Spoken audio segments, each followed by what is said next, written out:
I want us to unpack what's gone on in the transfer portal over the course of the last few weeks, because a lot's been happening in the world of college football. You've had the playoff happen. You've had bowl games. You've had guys opt out. You've had guys hit the portal. You've had guys commit places.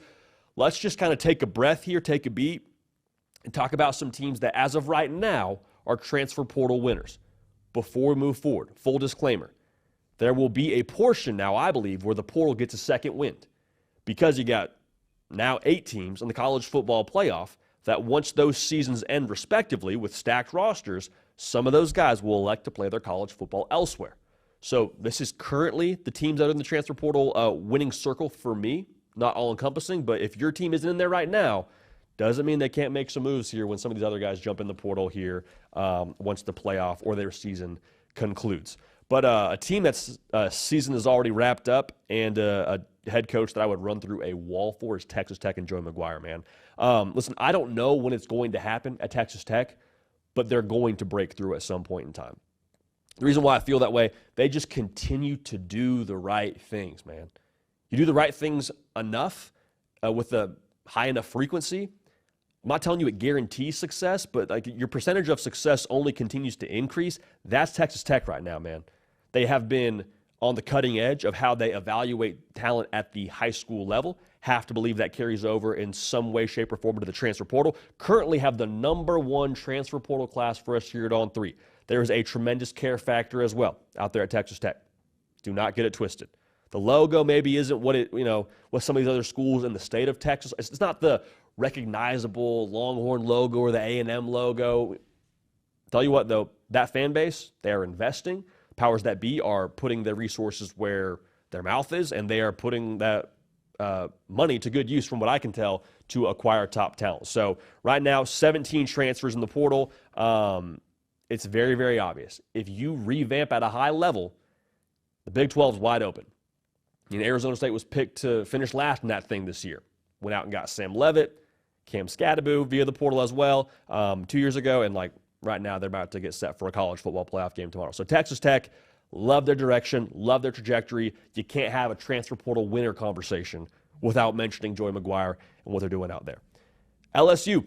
How about LSU showing up to the transfer portal winner circle, man? Who would have thought? It's like that Hot Ones with Paul Rudd. Who would have thought, huh? Not me. Not me. It's probably what LSU fans are saying. Currently have 14 transfers in. They are making what I would call lifestyle changes with the transfer portal.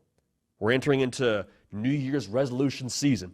Everyone wants to sleep better. Everyone wants to lose weight and work out more. The one you hear a lot is, I want to drink more water. It's not a resolution. That's just normal. Just drink more water. Sidebar. LSU is not just putting out a resolution. They are genuinely making the changes internally from a resources perspective, with Brian Kelly saying, hey, we got to have more dollars, more cents to get more big ballers in here. And they're, from what I can tell, by nature of the players they're acquiring, feels like a philosophical shift with who they've brought in. Like LSU, it's not that they're new to the portal. They've been a player in it before, but it feels like now more than ever they're able to grab from a different row, if you will, when it comes to the top talent in the transfer portal. Like they're grabbing guys with proven production. They're not taking a flyer on a guy from a G5 or an FCS school and hoping it works out and depending on him to play big snaps. Like these are dudes that have played at a high level. Barry and Brown from Kentucky. Michael Van Buren is the future in that quarterback room. Like I love the way they are stocking that roster with intentionality, proven production, guys they can depend on.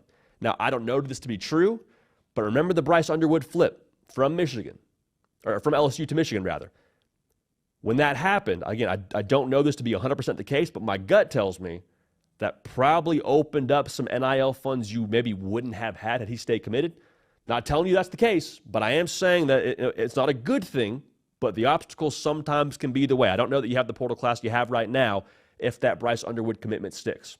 Food for thought. So LSU, without a doubt, they are a winner as of today when it comes to the transfer portal. College football sickos, make sure you are subscribed right here to the On3 YouTube channel. On this show, The Hard Count, it's college football, nothing but college football all year round. Now, this show is brought to you by our friends over at Prize Picks. Daily fantasy, easy to use, easy to play, easy to withdraw what you win. Follow us here. Use code HARDCOUNT at prizepicks.com. We're going to do our very best to make us all some money.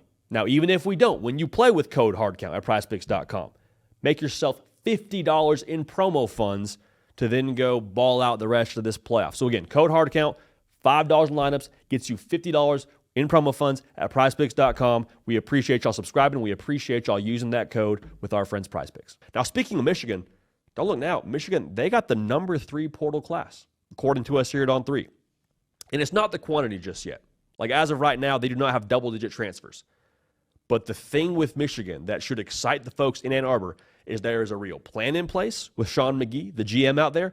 Sharon Moore, as the head coach, brings real vision as a recruiter. And then also, the game changer for Michigan, they got real backing now. Like, the Bryce Underwood commitment at the high school level should tell us everything we need to know about the kind of bat Michigan's swinging right now when it comes to acquiring talent. Michigan went from being what I would call a participant in the transfer portal to a player in the transfer portal. Because Michigan, I mean, that national title run, they got after it a little bit in the portal, added some key pieces to the secondary, some key pieces up front to be able to hoist that national championship in 2023. But they were just participating. They weren't landing like top shelf guys, brand name guys. They're shopping in the brand name aisle right now. Justice Haynes from Alabama, high profile recruit. He's now headed to Ann Arbor.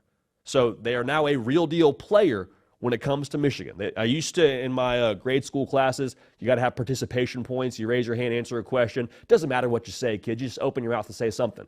That's not Michigan anymore. They're not just participating. They are playing. They are winning with a number 3 portal class currently as it sits here today. Now, Auburn, have they had some portal have they had some pieces in the portal work against them? Sure. Chargers at the game. The thing I love about Auburn, man, and we've seen this year after year with Hugh Freeze and that staff, like they're not afraid to take big swings.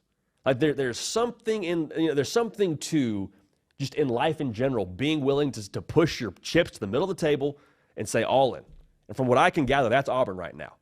People have opinions on Jackson Arnold and what he is or what he isn't. Auburn needs a quarterback. Jackson Arnold, former 5-star. They feel good about the way he fits in that system. All in. We'll take him. Hey, we need to make sure we have the proper weapons for him on the offense side of the football to counteract whatever the defense is trying to do. We got Cam Coleman. Awesome.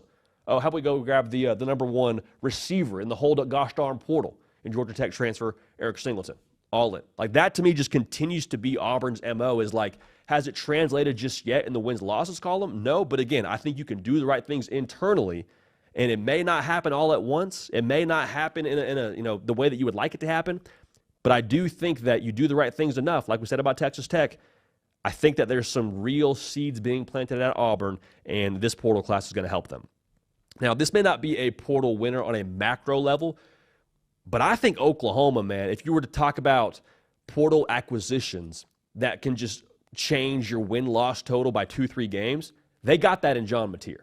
Now, don't get it twisted. There's been some exodus from Norman as well. Like they've had some guys transfer out. I'm not disagreeing with that.